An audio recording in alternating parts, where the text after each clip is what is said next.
Hello everyone, ring theory के इस video lecture में यूनिट फर्स्ट के एक्सरसाइज सेकंड का डिस्कस करने वाले हैं, जो कि है उपवलय यानी कि सब रिंग। इस क्लास के अंदर हम डिस्कस करेंगे कि उपवलय क्या होता है, इसकी डेफिनेशन देखेंगे। उसके बाद इससे रिलेटेड हम एक थ्योरम करेंगे। तो सबसे पहले हम देखते हैं इसकी डेफिनेशन। तो मानना कि अपने पास एक कोई वलय है R। अगर अपने पास कोई एक वलय है R प्लस डॉट और S इसका है एक उपसमुच्चय। अब R अगर एक वलय है तो R के अंदर क्या कंडीशन होगी? सबसे पहले R1 यानी कि R प्लस जो है वो एक आबेलियन ग्रुप होना चाहिए, और R2 इसके अंदर होता है कि R डॉट एक सामी समूह हो, और R3 क्या है कि बंटन नियम का पालन हो। इसके अंदर बंटन नियम का पालन हो। तो अगर R प्लस डॉट अगर रिंग है तो इसके अंदर ये तीन चीज़ें होनी चाहिए। अब क्या होगा कि अगर R एक वलय है तो R के अंदर साचार्य नियम का पालन होगा दूसरी संक्रिया के लिए, और पहले संक्रिया के लिए क्या है, एक आबेलियन ग्रुप है। इसका मतलब कि S के अंदर भी जो एलिमेंट हैं वो भी क्रम विनिमय और साचार्य नियम का पालन करेंगे। इसके बाद अगर S क्या है, सबसेट है R का, तो S के लिए सबसे पहले हम देखते हैं एक डेफिनेशन जो कि है प्रेरित संक्रिया की। तो प्रेरित संक्रिया क्या होती है कि अगर अपने पास एक समुच्चय है R और उसके अंदर दो द्विआधारी संक्रियाएं हैं, एक तो प्लस और एक डॉट। अब R क्या है, इन दोनों के लिए संवृत है, और अगर S भी प्लस और डॉट के लिए संवृत हो जाए, यानी कि S प्लस के लिए क्या हो, संवृत हो, और S जो है डॉट के लिए भी क्या हो, संवृत हो, यानी कि S के दो एलिमेंट के बीच में प्लस की और डॉट की संक्रिया लगाने पर जो एलिमेंट अब वापस S के मिले अपने को, तब अपने कहते हैं कि प्लस और डॉट जो है वो क्या है, प्रेरित संक्रिया है। किसमें? S में।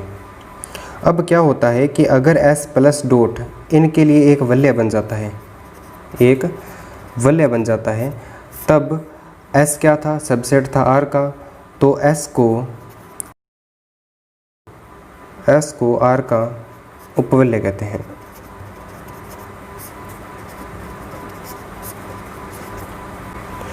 यानी कि अगर अपने पास R एक वलय है जिसके अंदर दो संक्रियाएं हैं, प्लस की और डॉट की, तो सबसे पहले तो अगर S कोई एक उपसमुच्चय है R का जो कि क्या है, अरिक्त है, एक अरिक्त उपसमुच्चय है, तो उस केस के अंदर S जो है प्लस और डॉट के लिए संवृत हो, और उसके साथ S जो है इन दोनों संक्रियाओं के लिए अगर वलय बन जाता है तो S को R का उपवलय कहते हैं। तो यानी कि किसी भी समुच्चय R की कई उपवलय हो सकते हैं, और अगर अपने स्पेशली बात करें तो किसी भी वलय R की दो उपवलय हमेशा होती है, एक तो खुद R और दूसरा जीरो एलिमेंट से बनने वाली वलय। तो किसी भी वलय की ये दो उपवलय हमेशा होती हैं, और इन दोनों उपवलय को कहा जाता है विषम या फिर तुच्छ, विषम या फिर तुच्छ उपवलय। इसके अलावा जितनी भी उपवलय बनने वाली है उन सबको कहा जाता है उचित उपवलय। तो हम सबसे पहले इसकी डेफिनेशन देख लेते हैं अब एक बार, और फिर हम डिस्कस करेंगे इसके एग्जाम्पल के बारे में। तो इसकी परिभाषा क्या रहेगी?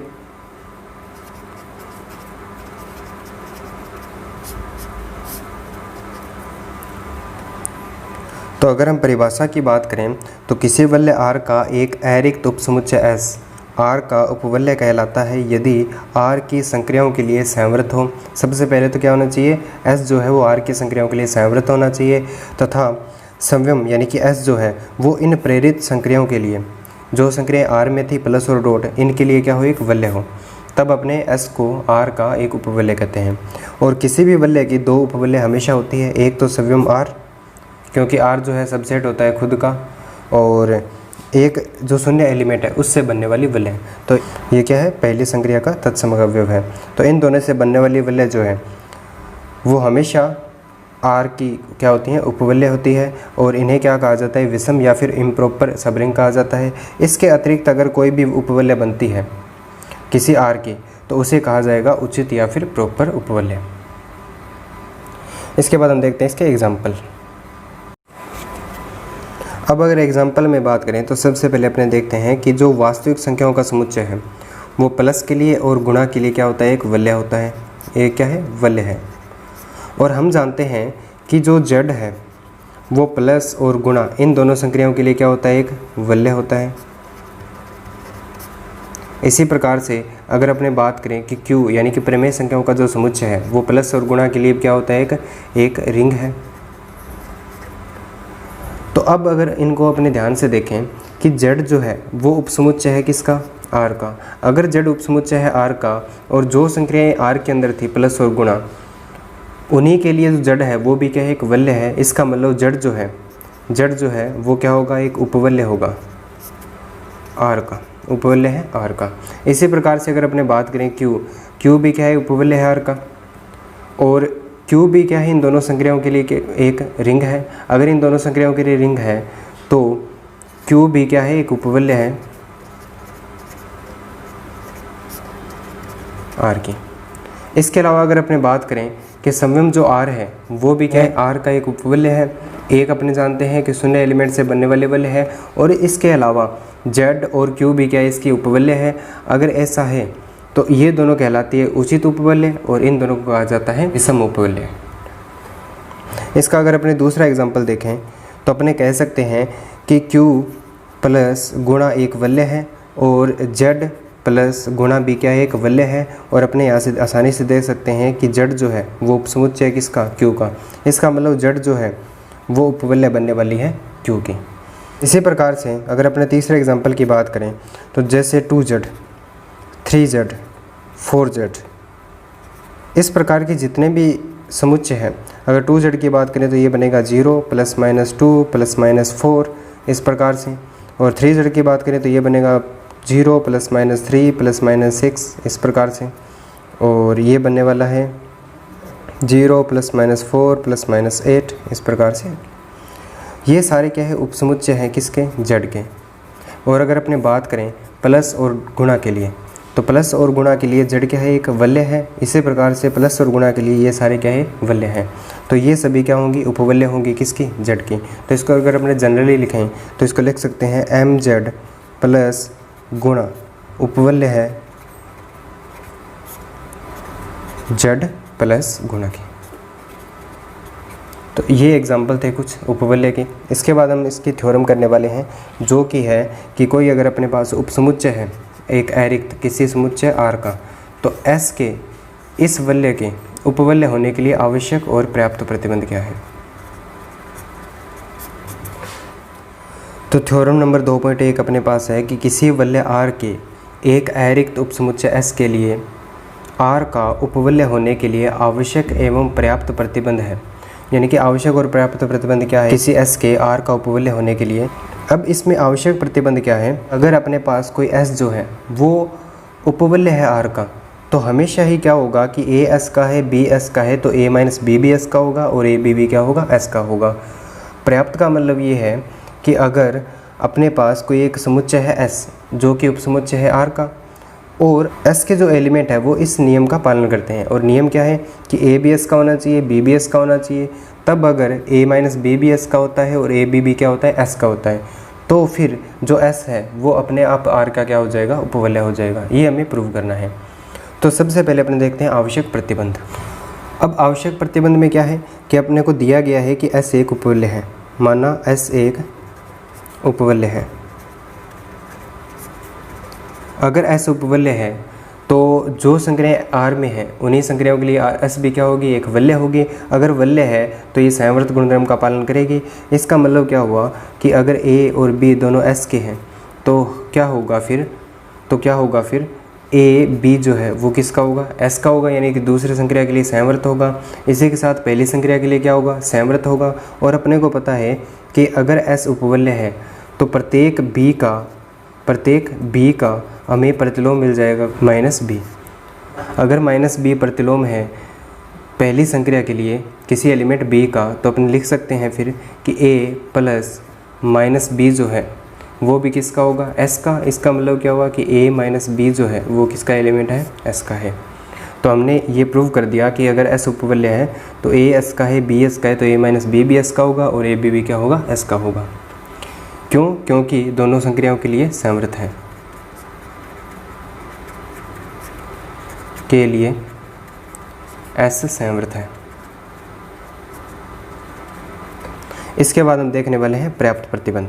और पर्याप्त प्रतिबंध ये है कि माना S अपने पास एक उपसमुच्चय है R का, S को सिर्फ और सिर्फ हमें उपसमुच्चय दे रखा है, और तथा S के अंदर जो एलिमेंट है, अगर A S का है, B भी S का है, तो A और B जो है वो एक रूल का हमेशा पालन करेंगे। और वो रूल क्या है कि A माइनस B भी S का होगा और A B भी क्या होगा, S का होगा। तब हमें S को उपवलय प्रूव करना है R का। तो अगर हमें इसको उपवलय सिद्ध करना है तो हमें इस प्रूव करना पड़ेगा कि S जो है वो पहली संक्रिया के लिए क्या होना चाहिए, काबेली ग्रुप होना चाहिए। S दूसरी संक्रिया के लिए क्या होना चाहिए, समूह समूह होना चाहिए, और इसके अंदर बंटन नियम का पालन होना चाहिए। तो ये तीनों चीज़ें हमें प्रूव करनी है। तो सबसे पहले हमें क्या करना है, फिर पहली संक्रिया के लिए हमें संवृत देखना है, फिर साचार्य गुणधर्म देखना है, उसके बाद तत्समक, फिर प्रतिलोम। इसी के साथ दूसरी संक्रिया के लिए हमें संवृत देखना होता है और फिर साचार्य गुणधर्म देखना होता है। इसके बाद दूसरी संक्रिया पहली संक्रिया का क्या करना चाहिए, बंटन करना चाहिए।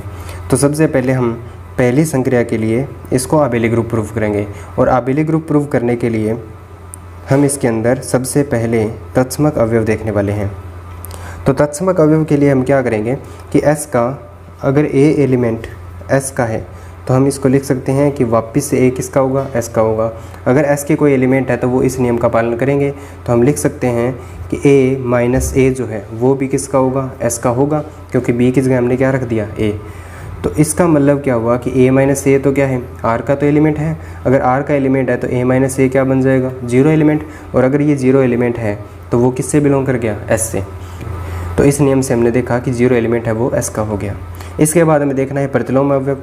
तो प्रतिलोम अवयव के लिए हम क्या करेंगे कि कोई एक एलिमेंट हमें पता लग गया कि जीरो जो है वो S का एक एलिमेंट है और B जो है वो भी किसका एलिमेंट है, S का एलिमेंट है। तो इस नियम से हम देखेंगे कि जीरो, A की जगह अपनों ने जीरो रख दिया और B की जगह हमने रखा B। तो ये क्या होगा फिर, अब अपने को पता है कि जीरो एलिमेंट R का तो है और B एलिमेंट क्या है, ये भी R का है, क्योंकि S जो है वो किसी रिंग R का क्या है, सबसेट है। ठीक है, अगर ये क्या है, सबसेट है, तो अपने आप B एलिमेंट R का होगा। और यहाँ से जीरो माइनस B को हम लिख सकते हैं कितना, माइनस B, और माइनस B किसका एलिमेंट हो गया फिर, S का, इस नियम के अनुसार। तो हमने प्रत्येक अवयव जो B है उसका हमने प्रतिलोम भी इस S के अंदर देख लिया है। इसके बाद हम देख लेते हैं इसके अंदर संवृत गुणधर्म। और संवृत गुणधर्म के लिए क्या होता है कि अगर A S का है, B S का है, तो A प्लस B भी क्या होना चाहिए, S का होना चाहिए। तो अब हमें पता लग गया कि कोई एक एलिमेंट A जो है वो अगर S का है तो माइनस B भी किसका होगा, S का। अभी हम प्रूव करके आए हैं। और अगर ऐसा है तो इस नियम के अनुसार A की जगह हमें रखना है A, लेकिन B की जगह इस बार रखना है हमें माइनस B। तो यहाँ पर रखेंगे माइनस B। अब B क्या है, S का एलिमेंट है, तो अपने आप R का एलिमेंट होगा। तो हम जानते हैं कि माइनस ऑफ माइनस B कितना होता है, B होता है, प्लस B होता है।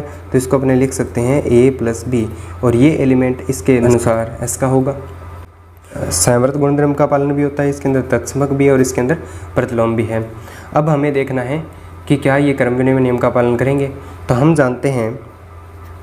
जानते हैं कि S जो सबसेट है R का, इसका मतलब क्या होगा कि S के जो एलिमेंट है क्रम विनिमय नियम का पालन करेंगे, क्योंकि R क्या है, एक वलय है। अगर वलय है तो R के सारे एलिमेंट पहली संक्रिया के लिए क्रम विनिमय नियम का पालन करेंगे, तो S के एलिमेंट भी क्रम विनिमय नियम का पालन करेंगे।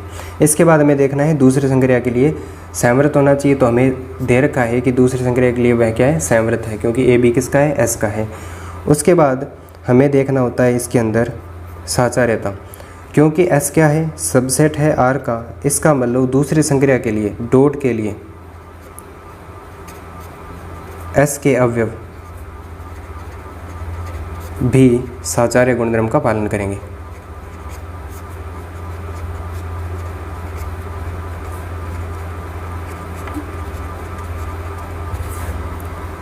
फिर हमें इसके अंदर देखना होता है बंटन नियम।